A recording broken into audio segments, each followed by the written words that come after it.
Welcome to Prana TV. I am Dr. Jayaram Ray, and this is the video number 2 in the series of videos about pranayama and meditation.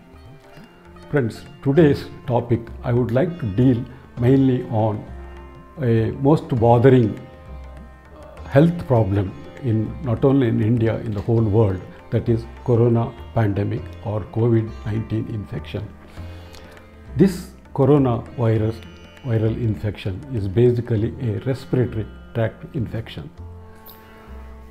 We know there's a lot of systems in our body, like the respiratory, the circulatory system, the alimentary, the renal, the nervous system, etc., etc.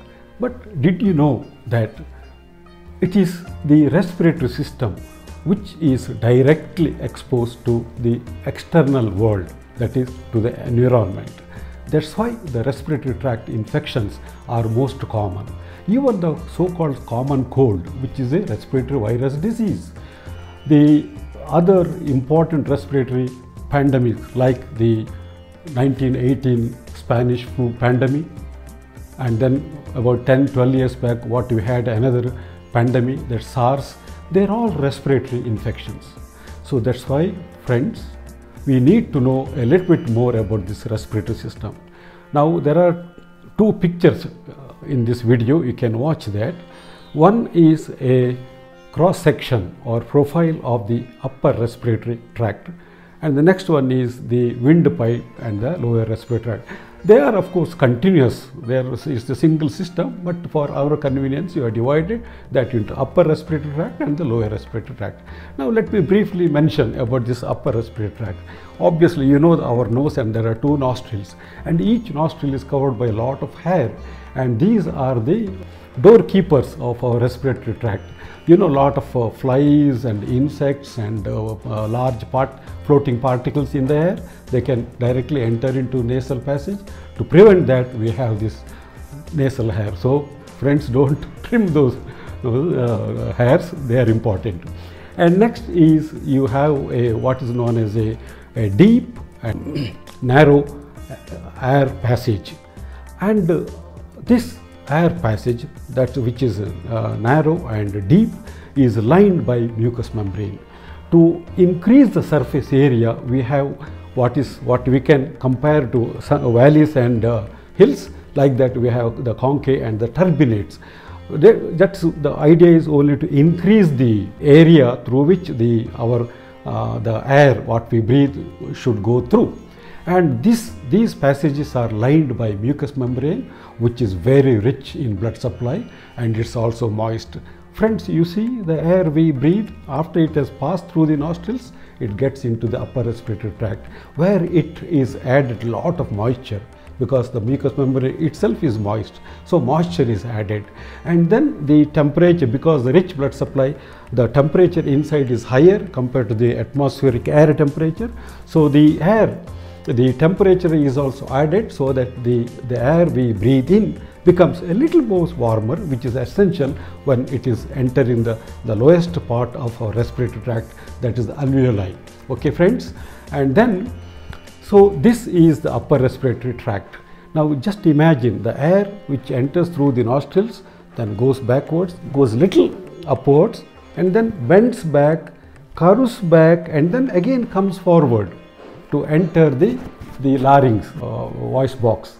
So from the voice box down, it is the lower respiratory, voice box above is the upper respiratory. Plus little bit of vibration is also added to this inhaled air by the vocal cords, and an ideal situation is such an air entering into our vital final organs called the alveoli, where gaseous exchange takes place. Friends, now you know.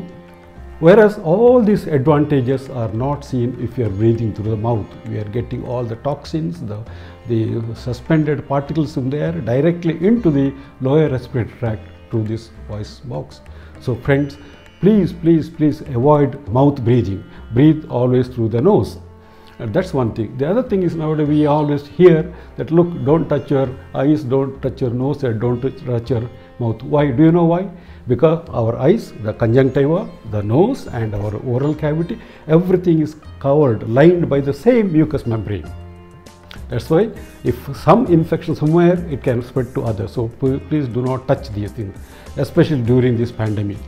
Friends, for some reason, if the virus has an upper hand, then it will destroy the white cell, and then it gets released into the plasma or the circulatory system.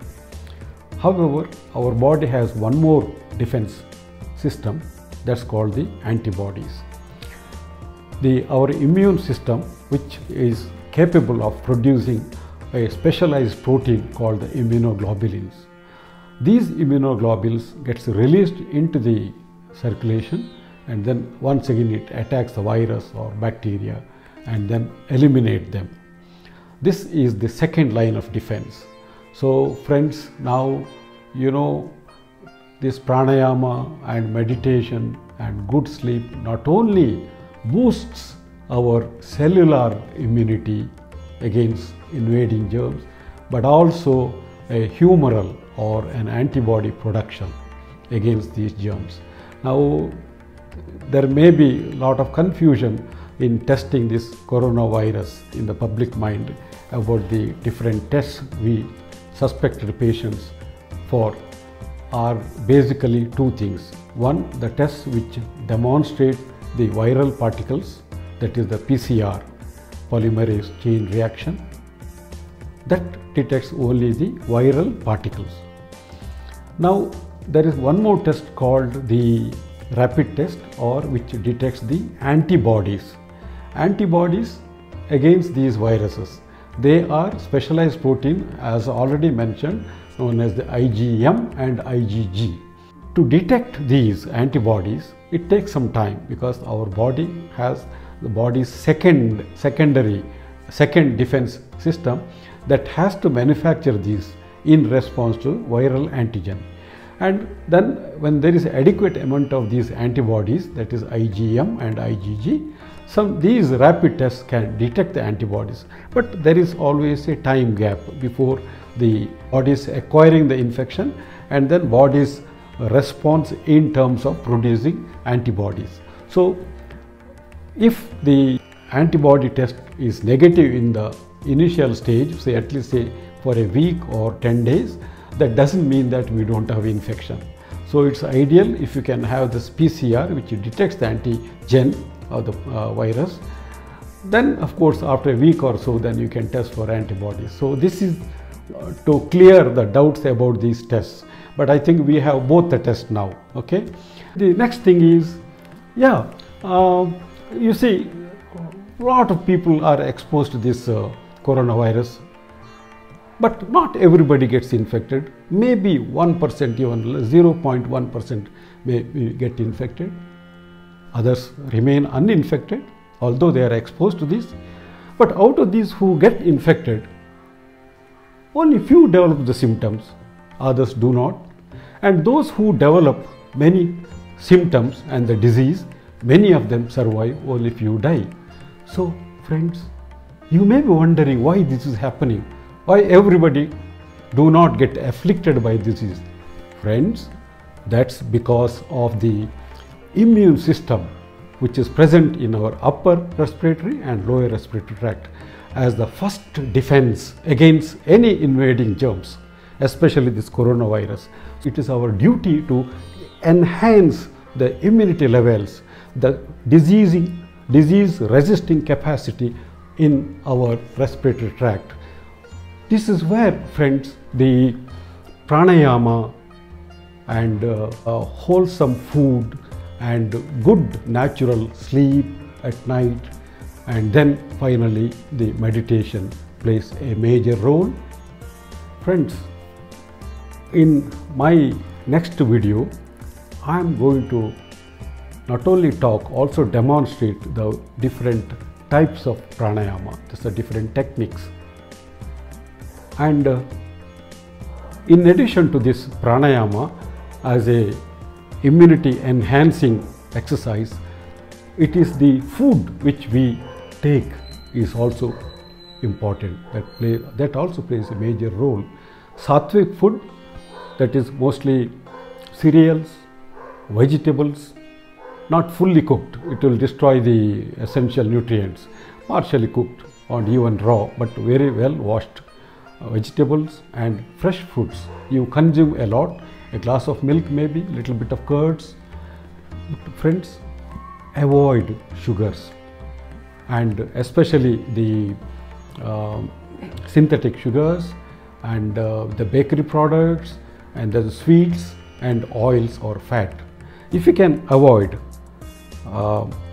extra salt in the food, if you can avoid sugars at all and refined sugars especially, and then fat and too much of oil, if you can avoid that, and that is the best diet you can.